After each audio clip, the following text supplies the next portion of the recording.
Mga kapuso, isa ka pulis nakaangkon sa second-degree burns matapos makatandog sa live wire ang antena sa iya handheld radio.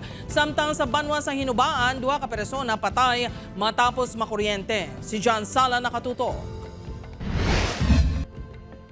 Nagapabilin pa sa ospital ang isa ka staff sergeant matapos na kuryente sa nagpatigayon sa communication exercise sa barangay Tularocan, Mina, Iloilo, Hulyo 16, alas 8 sa aga.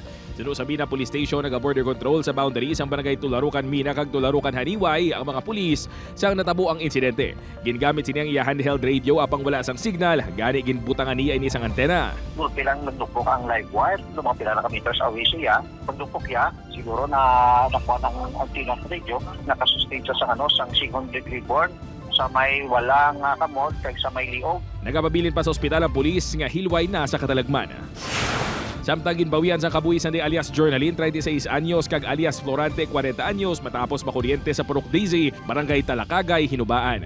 Suno sa kapulisan, wala sang ideya si alias Journalin nga nakatapik sa live wire ang alambre nga iya ginhalayan sa mga bayo. Nagtuyo si alias Florante nga salbaron si alias Journalin, rason nga pareho sila nga nakuryente. Paghalay niya sang iya hinalay, away sa kabalo nga ang iya halayan gali nakatapik na sa kuryente sa open wire.